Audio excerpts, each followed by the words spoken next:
वैसे तो जिम्मेदारी आप में मनमोहन सिंह जी ने पहले से ही संभाली हुई है, लेकिन फिर भी आपके कंधों पर आज राजस्थान राजपूत करनी सेना के राष्ट्रीय राजपूत करनी सेना के द्वारा जो नई जिम्मेदारी दी गई है, युवाओं को एकत्रित कर राजपूत समाज को एक दिशा और दशा, जो दशा की बात तो हम जैसे अभी कर रहे हैं कि हमारे जितने भी पार्षद बंधु हैं, राजस्थान के एमएलए हैं, एक बात विचारणीय है, जिस तरह से आप राजस्थान की धरा से बाहर जाते हैं, हमने भी एक छोटी सी मुहिम दहेज विरोधी क्षत्रिय संघ के माध्यम से चलाई है। विचारधारा के माध्यम से हम राजपूत समाज की जो आर्थिक स्थिति है, राजपूत समाज आज आर्थिक रूप से पिछड़ा क्यों है, इसी विचारधारा को लेकर के दहेज विरोधी क्षत्रिय संघ एक विचारधारा का गठन किया गया और उसी के माध्यम से समाज को राजस्थान से बाहर जाने का मौका मिला। मैं मध्य प्रदेश की अगर धरा की बात करूं तो राजस्थान से ज्यादा आज मध्य प्रदेश की धरा पर करीब 40 विधायक हैं और मैं बहुत गर्व के साथ इस बात को कहता हूं कि वहां के जो विधायक या मंत्री और एमएलए हैं वो हमारे साथ मंच साझा करते हैं। लेकिन ये दुर्भाग्य है राजस्थान का कि यहाँ के जो राजपूत समाज के नेता हैं, विधायक हैं या मंत्री हैं, वो हमारे साथ हमारे मंचों पे आने से कतराते हैं। मैं धन्यवाद देना चाहूंगा, अदर समाजों का नाम नहीं लूंगा, आप सब लोग जानते हैं कि अदर समाज पे जब जब भी कोई मुसीबत आती है, वहां के समाज के जो जनप्रतिनिधि होते हैं, वहां के विधायक होते हैं, उनके साथ सड़कों पे बैठते हैं, धरना प्रदर्शन करते हैं, थानों का घेराव करते हैं, रात भर वहां बैठे रहते हैं। लेकिन ये पता नहीं क्यों महाराज जी ने बिल्कुल सही कहा कि राजस्थान का नेतृत्व राजपूत समाज को हम देते तो हैं, लेकिन राजपूत समाज क्या उन नेतृत्व को राजपूत समाज के लिए समर्पित भाव से कभी पूरा कर पाया है? मेरे ख्याल से नहीं। अगर राजेंद्र सिंह जी राठौड़ की बात करें तो एक बार इनकी गिरफ्तारी का बात हुआ था, जो वो दारिया प्रकरण था, उसके अंदर पूरा राजपूत समाज, पूरे राजपूत समाज ने पूरा जयपुर बंद कराया। सभी संगठनों ने मिलकर राजपूत समाज भवन से लेकर एमआई रोड वगैरह पूरा जयपुर उस दिन जाम था, बंद था। लेकिन दुर्भाग्य में कहूंगा कि राजपूत समाज के द्वारा जो राजपूत समाज के नेता चुने जाते हैं उनको हम चुनते हैं, लेकिन विधायक बनने के बाद, सांसद बनने के बाद या संसद में जाने के बाद वो हमारे को नेग्लेक्ट कर देते हैं।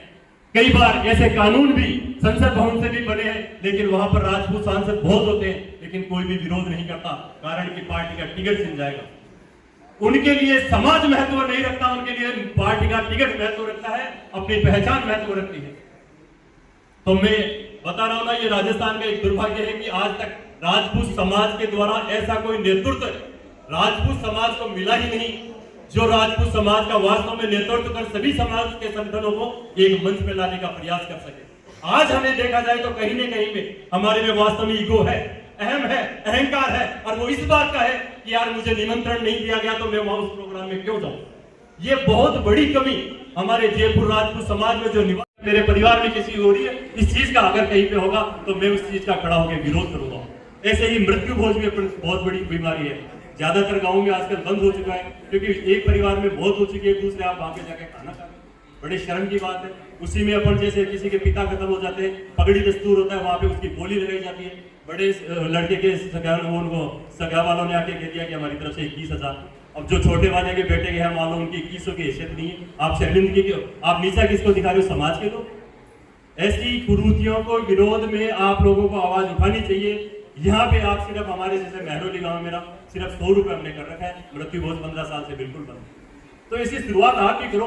समाज की छोटी छोटी प्रथाएं, जो कुप्रथाएं थी, प्रथाएं तो बनी थी, रीतियां बनी थी, रिवाज बने थे, लेकिन इनके सामने हमारे में जो हमारे पास में पैसा आता गया, आर्थिक रूप से हम मजबूत होते गए, कहीं न कहीं समाज हमारा गर्त में चला गया और इनके कुरीति, कुप्रथा, कुरिवाज बन गए, सिर्फ दिखावे के।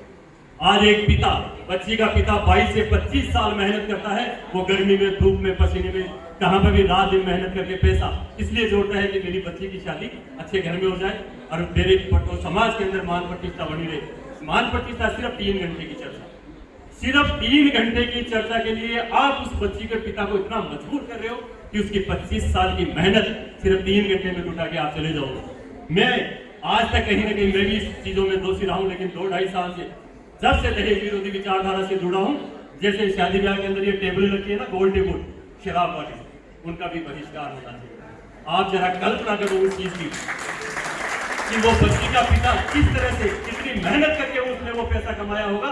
आप अपने समाज के साथ साथ अदर समाज को भी वहां पर बुलाते हो, उन टेबलों पे बिठाते हो, और वो फिर रात को 1-1, 2-2 बजे तक नशे में कहीं ना कहीं हमारे एक दुर्घटनाएं भी होती है और कहीं ना कहीं हमारे मुंह से अपशब्द भी निकलते हैं। जब छोटा बच्चा होता है, एक कल्पना की जरूरत ही नहीं है, हमारे घर में छोटा बच्चा होता है 1 या 1.5 साल का, हम हम उसे शराब की अंगुली चटाते हैं, उसका वीडियो बनाते हैं। बहुत अच्छा लगता है जब वो यूं को करता है, लेकिन वही बच्चा 2-3 साल का होता है, खुद फेंक लेता है। लेकिन जब कोई बच्चा 18 से 20-22 साल का हो जाता है तो वो परिवार और समाज की आंखों में चुभ नहीं लगता। आखिर क्यों? क्योंकि शुरुआत तो हमने करी ना। उसको अंगुली चटाना शुरू किया, उसको शराब पिलाना शुरू किया, उसका वीडियो बनाया, सोशल मीडिया पे डाला, उस समय हम अच्छा लग रहे थे। लेकिन जब वही बच्चा 20 बड़ा परिवार बन सकता है, इसकी कल्पना हम लोग नहीं करते। आज दहेज विरोधी क्षत्रिय संघ के द्वारा एक अपनी वेबसाइट भी तैयार कर रही है कि घर बैठे आपके बच्चे और बच्चियों के बायोडाटास अगर आपके पास में अवेलेबल है, आप उसमें डालो और घर बैठे अपने बच्चे और बच्चियों के लिए रिश्ते ढूंढो। लेकिन उसमें एक चीज का हम विशेष ध्यान रखते हैं, पुलिंग शब्द, क्योंकि आज हजारों की संख्या में हमारे पास में बायोडाटास इसमें अपलोड होते हैं, लेकिन हमारे को यह नहीं पता रहता कि ये राजपूत है कि नहीं है। जब भी आपके अगर ऐसी कोई बात हो तो आप उसके गांव से पहचान करो, ये जिम्मेदारी आप लोगों की है। क्योंकि बच्ची का पिता जो होता है वह 1.5 से 2 साल तक 3 साल तक भटकता रहता है, फिर भी उसको बच्ची के संबंध नहीं मिलता। कारण कि हमने सबने गांव छोड़कर शहरों की ओर पलायन कर दिए। जो हमारे काको साहब, बुआ साहब, दादी साहब हुआ करती थी, पहले उनके द्वारा जो रिश्ते होते थे उनको हमने नेग्लेक्ट कर दिया। आज हम पड़ोसी को लेके सगाई के लिए जाते हैं, लेकिन हमारे रिश्तेदार परिवार वालों को नहीं बुलाते। पहले अगर देखा जाए तो वो रिश्ते निभते थे, और आज इसके अंदर वो निभने का कारण ये था कि वो रिश्ते में रिश्ते होते थे।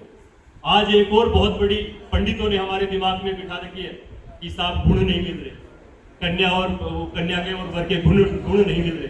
मैं कह रहा हूं कि गुण मिलाओ ही मत आप, गुण आपके सगे के मिलने चाहिए, सगी के मिलने चाहिए। अगर आपके सगे के और आपके गुण मिल गए तो वो रिश्ता कभी टूट ही नहीं सकता।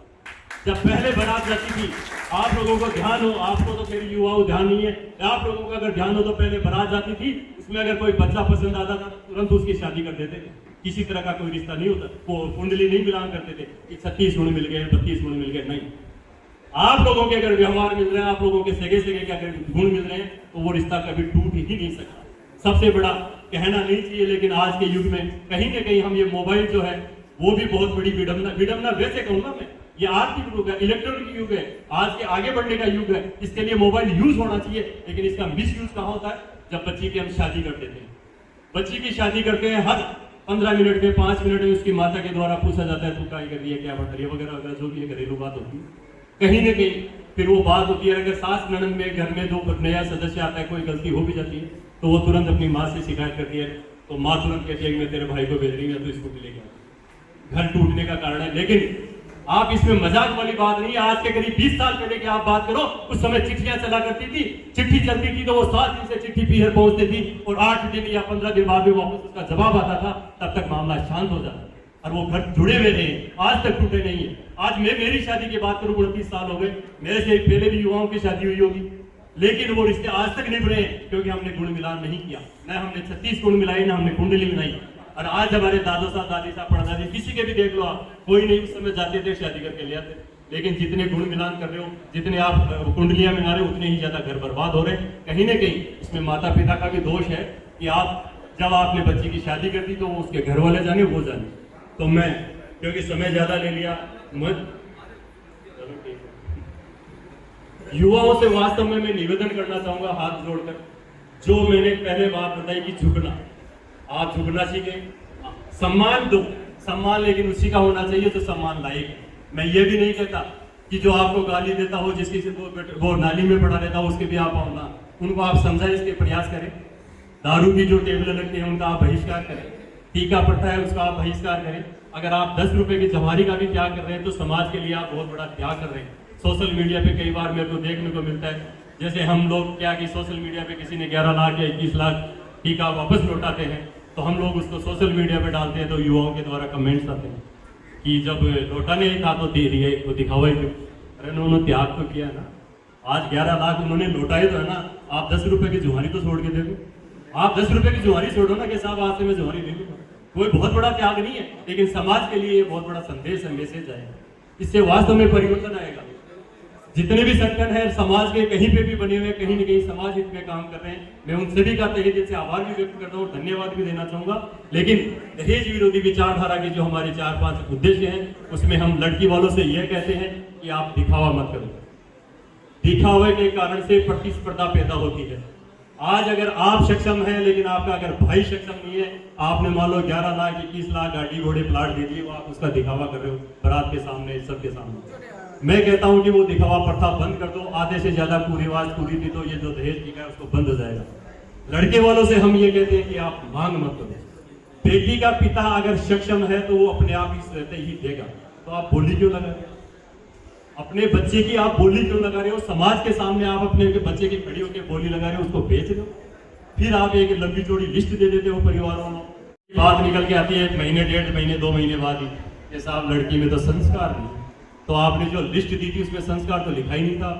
आपने तो सिर्फ लिस्ट दी थी कि हमारे को ये चाहिए, तो संस्कार कहां से आएंगे? संस्कार आपने मांगे नहीं थे। बहुत छोटी बातें हैं लेकिन सोचनीय विषय है। आपने ये चीजें मांगी नहीं तो वो बच्ची करी भी क्यों? मैं तो ये कहता हूं कि उस बच्ची को उस घर में काम करना भी नहीं चाहिए, क्योंकि उस बच्ची के पिता ने उस बच्चे के पिता को जितनी बोली लगाई है उस पर खरीदा है। आपने कहा कि 11 लाख चाहिए, अगले ने 11 लाख दिया, आपने कहा गाड़ी चाहिए, अगले ने गाड़ी दिया, आपने कहा प्लाट चाहिए, प्लाट दिया, तो फिर वो बच्ची काम क्यों करेगी? आपने बोली लगाई, आपने अपने बच्चे को बेच दिया, और वो भी अपने समधी के सामने, जो आपके समधी बनने जा रहे हैं। एक तरफ तो कहते हैं कि 7 जन्म का रिश्ता होता है, अरे 7 जन्म से छोड़ो। पहली मुलाकात में आपने झूठी फैला दी कि साहब मेरी बच्ची की तो ये बोली लगा रहा हूँ मैं, आपको खरीदना है कि नहीं, आपका बजट है कि नहीं? बड़ी बात है। डिमांड शब्द आता है बहुत बड़ा, की डिमांड आ गई। क्या डिमांड? किस बात की डिमांड? आपने अगर अपने बच्चे को पढ़ाया तो बच्ची के पिता ने भी तो बच्ची को पढ़ाया होगा, उसका भी तो खर्चा हुआ है। उस तरफ नहीं देखते। आज बच्ची अगर गवर्नमेंट सर्वेंट है और वो गवर्नमेंट सर्वेंट से शादी कर रही है, फिर भी बच्ची के पिता को देना पड़ेगा, बहुत मजबूरी है। तो ये छोटी छोटी बातें हैं, समाज के सामने बहुत छोटी है, लेकिन इससे समाज में बहुत बड़ा परिवर्तन हो सकता है। मैं आप लोगों से फिर कहूंगा, युवाओं से हाथ जोड़कर, कि आप लोग इन बातों पे चर्चा करें, गौर करें, और ये वास्तव में समाज में बहुत बड़ा बदलाव लेके आएगा। दहेज विरोधी क्षत्रिय संघ विचारधारा को आप अपने घर से ही शुरुआत करें। मैं ये नहीं कहता कि आप कहीं रैली में आओ, मंचों पे आओ, वहां पे ना, आप अपने घर से शुरुआत कर दो, समझ लो समाज खत्म है। दहेज राष्ट्रीय राजपूत करणी सेना के द्वारा जो आज ये आयोजन किया गया, इसमें आप लोगों ने बुलाया, मान सम्मान दिया। मैं मनोहर सिंह जी घोड़ीवाला को जो आज एक नई जिम्मेदारी मिली है, इसके लिए राष्ट्रीय राजपूत करणी सेना के द्वारा दी गई है, राजपूत समाज के सभी संगठनों के द्वारा मैं आपको बधाई व शुभकामनाएं देता हूं कि आपने जो जिम्मेदारी ली है, कहीं पर भी राजपूत समाज के, जैसे वीरेंद्र जी ने कहा इनके भाषण में कि मेरे को ये 10-20 चेहरे नजर आते हैं, क्योंकि हमारे में पीड़ा है, समाज की पीड़ा है। कहीं पे कोई भी समाज की मीटिंग हो हम जरूर जाते हैं, चाहे बुलाओ चाहे मत, क्योंकि समाज की अगर मीटिंग हो रही है तो कुछ न कुछ जानकारी तो मिलेगी, और नहीं तो 2 आदमी से परिचय होगा, समाज के अच्छे लोगों से परिचय होगा। तो इसलिए मेरा ये मानना है कि आपको चाहे बुलाए या ना चाहे बुलाए, आज चाहे राष्ट्रीय राजपूत करणी सेना में हो, राजपूत करणी सेना में हो, मदद फाउंडेशन में हो, शौर्य फाउंडेशन में हो, रॉयल ग्रुप में हो, किसी भी ग्रुप में हो, आप में अगर राजपूत का कहीं पे आयोजन हो रहा है, राजपूत समाज के द्वारा आयोजन किया जा रहा है, तो वहां पे आपको पहुंच के ज्यादा से ज्यादा वहां पे अपनी जो वो ताकत है वो दिखानी चाहिए। आप लोगों ने जो मान सम्मान दिया उसके लिए बहुत बहुत धन्यवाद, बहुत बहुत धन्यवाद जिन्होंने आयोजन किया उसके लिए।